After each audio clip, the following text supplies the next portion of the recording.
चलो भाई आ जाते हैं आगे की बातचीत। कॉल्स इन एरियर और कॉल्स इन एडवांस आज हमें पढ़ना है, ठीक है। तो देखो कॉल्स इन एरियर यहाँ पे तुम्हारे बोर्ड पे लिखा हुआ है, इसी के बारे में पूरा डिटेल जो है वो हमको मालूम करना है।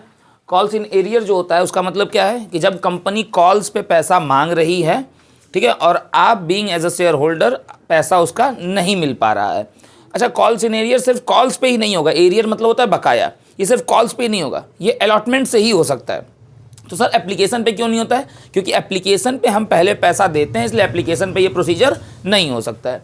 कॉल्स इन एरियर अकाउंट की अगर हम बातचीत करें तो कॉल्स इन एरियर अगर हम अकाउंट की बातचीत करें तो ये दो तरह से होता है, जिसका अकाउंटिंग ट्रीटमेंट या तो without opening calls in arrear account या तो with opening calls in arrear account. अगर आपको कॉल्स इन एरियर अकाउंट नहीं खोलना है, अच्छा ये एक और खेल है, आपके पास दो ऑप्शन है, ठीक, मगर अगर एग्जाम्स में बोल देता है कि आपको उस क्वेश्चन को सॉल्व करना है कॉल्स इन एरियर अकाउंट खोल के ही, ठीक, तो आप वहाँ नहीं भाग सकते, तब आप ऑप्शंस पे नहीं जा सकते कि ऑप्शन 1 पे जाएं कि ऑप्शन 2 पे जाएं, ओपन करें ना ओपन। भाई उसने क्लियर स्टेट कर दिया है कि आपको calls in arrear account open करना है। तो अगर आप ओपन नहीं कर रहे हैं, क्वेश्चन में अगर कुछ बोला ही नहीं है तो आप मत ओपन करिए। नहीं ओपन कर रहे हैं तो बस उसका क्या ट्रीटमेंट है कि आप सिर्फ अमाउंट डिडक्ट करके शो कर देंगे, बस ये क्लियर हो जाएगा अपने आप कि कॉल्स इन एरियर हुआ था, ठीक है। अच्छा, अमाउंट डिडक्ट कहाँ होता है? ड्यू के पैसे में, ड्यू की एंट्री में कि रिसीविंग की एंट्री में? रिसीविंग की एंट्री में, क्योंकि अमाउंट मिलता तो वहीं है ना, ड्यू की एंट्री तो हम फुल वैल्यू से कर रहे हैं। और अगर with opening calls in arrear है तो आप क्या करेंगे, इसको किस एंट्री में दिखाएंगे? लिखा हुआ है यहाँ पे, यानी कि कॉल्स इन एरियर अकाउंट अगर खोलोगे भी तो किस एंट्री में दिखाओगे? ड्यू की एंट्री में कि रिसीविंग की एंट्री में? रिसीविंग की एंट्री में। अच्छा, कॉल्स इन एरियर तुम्हारा क्या है? पैसा नहीं मिला है, काइंड ऑफ लॉस है, तो ये क्या होगा? डेबिट होगा। अच्छा, फ्यूचर में अगर पैसा मिल गया, if in the case future में पैसा, if amount received in future, calls in arrear जो आज पैसा एरियर है उसका पैसा फ्यूचर में मिल गया, तब क्या करेंगे आप? सेम अमाउंट से कॉल्स इन एरियर अकाउंट को क्या कर दोगे? क्रेडिट करके उसको खत्म कर दो। पहले डेबिट हुआ था, अब क्रेडिट कर दो, खत्म हो जाएगा, ठीक। एक चीज जिसकी अकाउंटिंग सिलेबस में नहीं है मगर एक नंबर में ये चीज भी आ सकती है, ऐसा नहीं है, सिर्फ अकाउंटिंग इसकी सिलेबस में नहीं है। Interest on calls in arrear, वो क्या है आपका? 10% पर एनम एज पर table F schedule 1 of the companies act. ये एक नंबर में तो आ सकता है। इसकी अकाउंटिंग ट्रीटमेंट क्या है, जर्नल एंट्री क्या बननी है, ये नहीं आएगा, ये सिलेबस में नहीं है। ये भ्रम हटा दो कि कॉल्स इन एरियर पे इंटरेस्ट पूछेगा ही नहीं। एक नंबर में क्वेश्चन में पूछ देगा कि interest on calls in arrear 10% पर annum, interest on calls in advance, इसका भी कुछ है, वो हम बाद में बातचीत करेंगे, ठीक है। अब देख लो ट्रीटमेंट कॉल्स इन एरियर का क्या है, ठीक। कॉल्स इन एरियर का फाइनल अकाउंट्स में क्या ट्रीटमेंट है, तो ये आपको कहाँ दिखाया जाता है? फाइनल अकाउंट्स मतलब बैलेंस शीट की हम बातचीत कर रहे हैं कंपनी में। बैलेंस शीट में ये शेयर होल्डर्स फंड जो उसका हेड है, उसमें शेयर होल्डर्स फंड में उसका जो सब हेड है, 3 सब हेड होते हैं, जिसमें शेयर कैपिटल, सब हेड क्या है? Share capital. शेयर कैपिटल में भी ये शेयर कैपिटल में सिर्फ इसका फिगर माइनस करके दिखाते हैं। बेसिकली ये दिखाया कहाँ, एक्चुअल में रिफ्लेक्ट कहाँ होता है? नोट्स टू अकाउंट्स में, जो हमने उस दिन एक्सट्रैक्ट नोट्स टू अकाउंट पढ़ा हुआ है, ठीक है, उसमें। और ये किस हेड में आता है? जब नोट्स टू अकाउंट बनाते हो तो आप सबसे पहले लिखते हो ऑथराइज्ड, फिर इशूड, इशूड के बाद सब्सक्राइब, सब्सक्राइब को 2 पार्ट में बांटते हो। कौन कौन सा?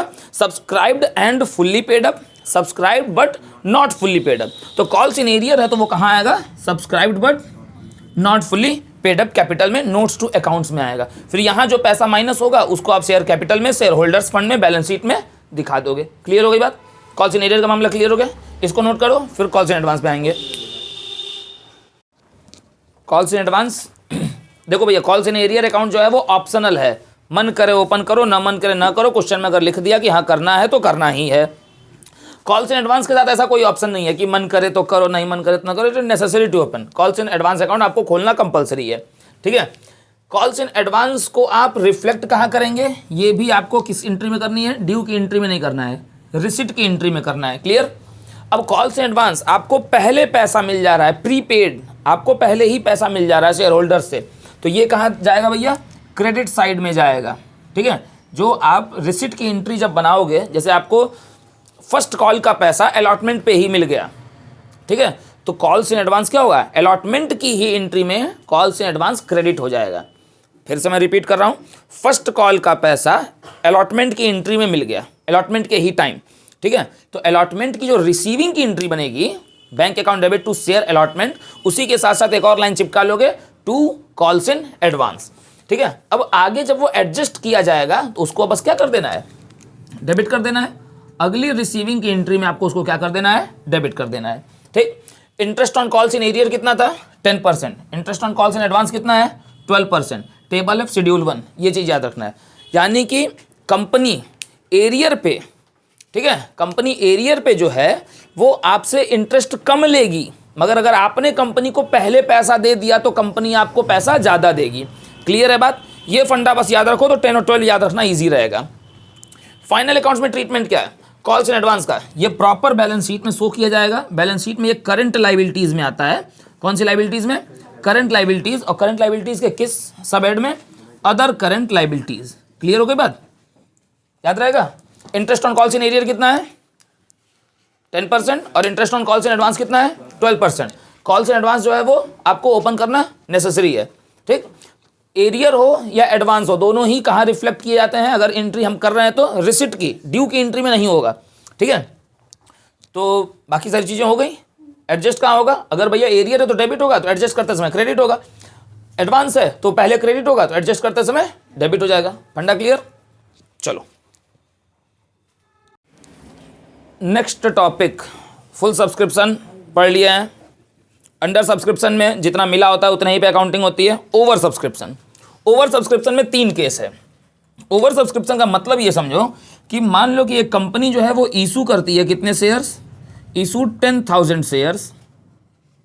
एक कंपनी 10,000 शेयर्स को इशू कर रही है ऑफ ₹10 ईच। अब इसमें सब्सक्रिप्शन आ कितना रहा है? रिसीव्ड सब्सक्रिप्शन, कंपनी जो है वो सब्सक्रिप्शन रिसीव कर रही है from general public for 15,000 shares. वो कितने के लिए कर रही है कंपनी? 15,000। यानी कि मैं कह रहा हूं, मैं अगर कंपनी हूं तो मैं कह रहा हूं कि मैं 10,000 शेयर इशू कर रहा हूं, ठीक है। हमने 10,000 शेयर जनरल पब्लिक को जनरल मार्केट में इशू कर दिए, ठीक है। अब कुछ एक ने मांगा, दूसरे ने कुछ मांगा, सबने अपने अपने एप्लीकेशन डाली, और जब हम एप्लीकेशन काउंट किए, ठीक है, तो हमारी जो टोटल एप्लीकेशन हमारे पास कितनी आई है? 15,000। यानी कि ओवर हो गई है, हम ओवर सब्सक्राइब हो गए हैं, ठीक। तो ओवर सब्सक्राइब्ड हम हो गए हैं, तो इसका अकाउंटिंग ट्रीटमेंट कैसे होगा? इसके 3 तरह हो सकते हैं। पहला, एक्सेस फुल रिजेक्ट। जो भी एक्सेस है आपके पास, इसको बस शॉर्ट में समझो कि जो भी एक्सेस आपने पाया है वो आप क्या करेंगे? पूरा रिजेक्ट कर देंगे। भैया हमारे पास नंबर ऑफ शेयर्स कितने थे? 10,000। तो हमारी सारा खेल 10,000 पे ही होना है। आया हमारे पास कितना? 15। एक्सेस कितना है? 5,000। यानी कि 5,000 शेयर्स को आप क्या कर रहे हो? रिजेक्ट कर दे रहे हो। और आप अपना सारा ट्रीटमेंट किस पे कर रहे हो? 10,000 को 10,000 दे रहे हो। ये एक केस है। दूसरा, प्रोरेटा अलॉटमेंट। प्रोरेटा अलॉटमेंट का मतलब होता है प्रपोर्शनेट अलॉटमेंट। अब प्रपोर्शन इसका क्या है? अप्लाइड और अलॉटेड का प्रपोर्शन क्या है? अप्लाइड और अगर अलॉटेड का आप प्रपोर्शन चेक करिए तो हमारे पास आए हैं 15,000 शेयर्स, हमने देना है सिर्फ 10,000, क्योंकि यही हमारी फिलहाल की मैक्सिमम लिमिट है। तो इसका प्रपोर्शनेट अलॉटमेंट क्या होगा? इसका प्रपोर्शनेट अलॉटमेंट होगा 3:2।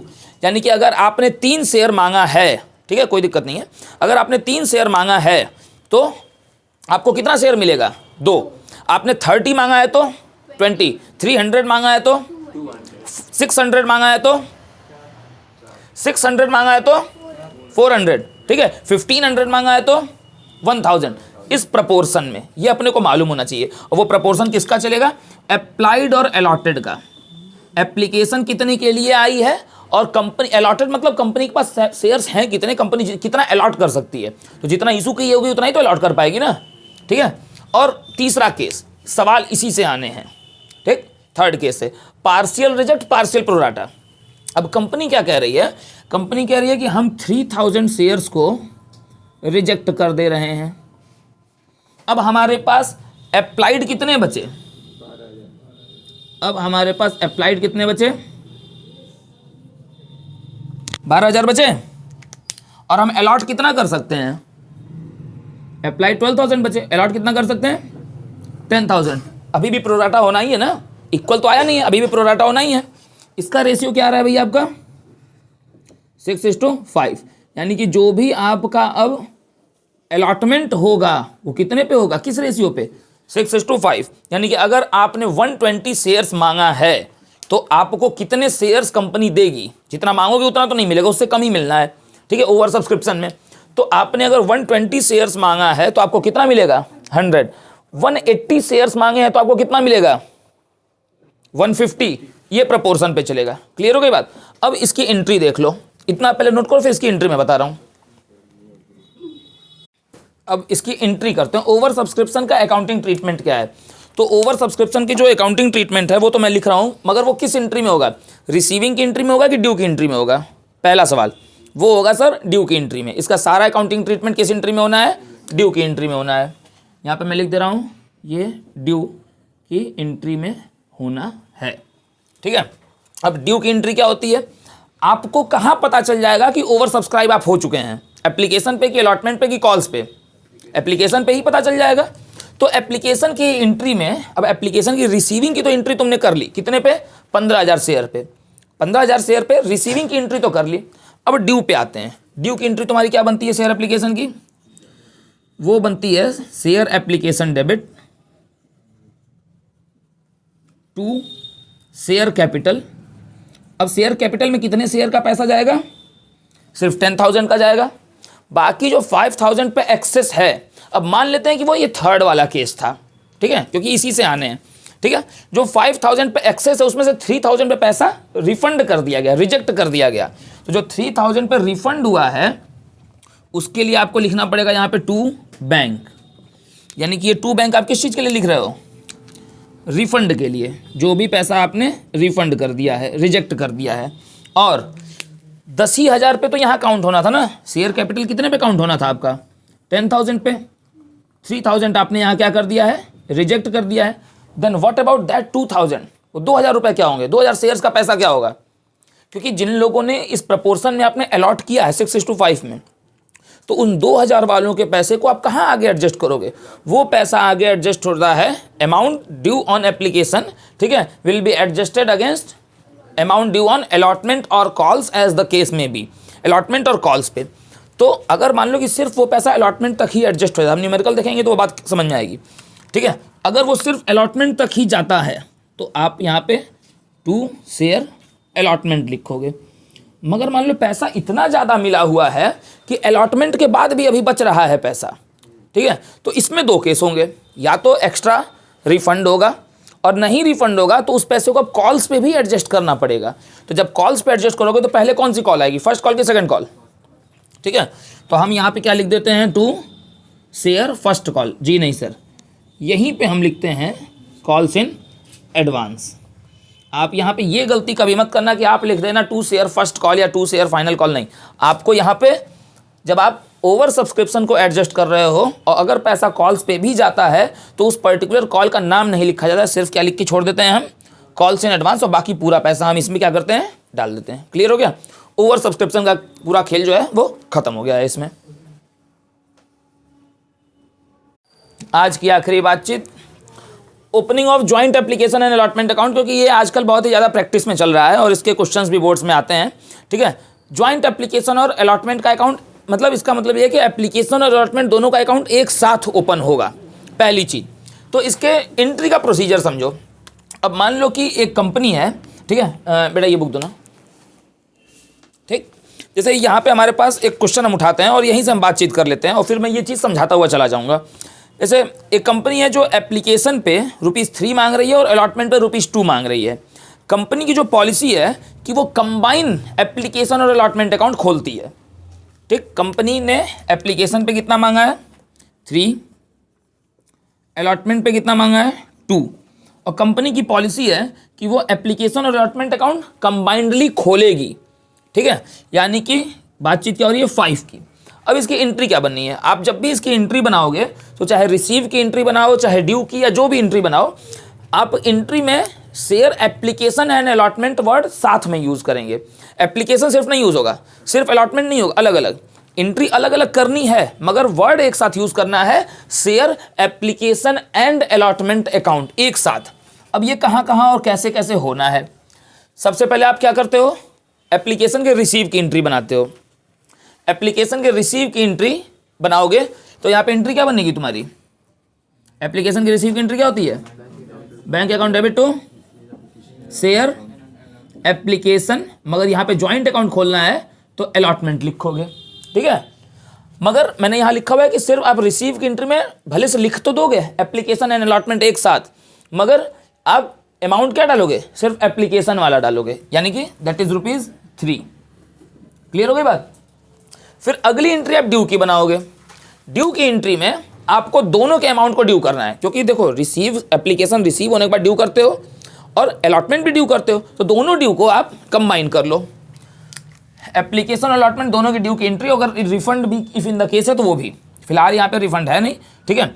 तो हम बना लेते हैं एप्लीकेशन और अलॉटमेंट की ड्यू की एंट्री क्या होती है,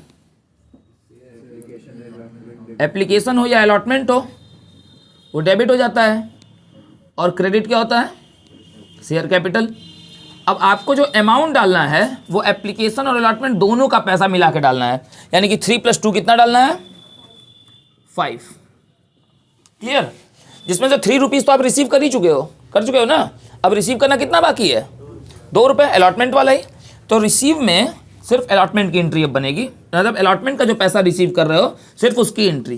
तो रिसीविंग की एंट्री क्या बनती है अलॉटमेंट पे, bank account debit to share allotment. मगर यहाँ पे कंबाइन अकाउंट खोलना है तो आप अलॉटमेंट नहीं डालोगे, आप क्या लिखोगे, to share application and allotment, और फिर यहाँ अमाउंट क्या डालोगे, 2। अल्टीमेटली देखो बात वही बन गई, ₹3 ड्यू हुआ, ₹3 रिसीव हुआ, ₹5 ड्यू हुआ, ₹2 आपका रिसीव हुआ। तो 3 + 2 आपका 5 रिसीविंग हुई, 5 का ड्यू हो गया। बस आपने कंबाइन अकाउंट हर बार खोला क्या, एप्लीकेशन एंड अलॉटमेंट, या यहाँ पे एप्लीकेशन एंड अलॉटमेंट, ये कंबाइन अकाउंट खुलेगा। प्रोसीजर ये रहेगा, पहले रिसीव जिसमें सिर्फ एप्लीकेशन का अमाउंट आएगा, फिर ड्यू जिसमें एप्लीकेशन अलॉटमेंट दोनों के पैसे को लिखना है ड्यू की एंट्री में, और रिसीव जिसमें आपको सिर्फ अलॉटमेंट की मनी लेनी है, मगर एप्लीकेशन एंड अलॉटमेंट वर्ड हर बार क्या लेके चलना है, साथ लेके चलना है। क्लियर हो गई बात। तो ये जो टॉपिक है ये खत्म। अब बस 2 ही इंपॉर्टेंट टॉपिक, बेसिकली एक रह गया है जो सबसे बड़ा है, forfeiture of shares and their reissue. तो हार्डली 1 से 2 क्लासेज उसकी और हैं, उसके बाद ये पूरा का पूरा आपका जो चैप्टर होगा वो खत्म हो जाएगा। न्यूमेरिकल्स हम फर्दर सॉल्व करेंगे। क्लियर। ड्यू की एंट्री में दोनों का एक ही साथ लेंगे ना।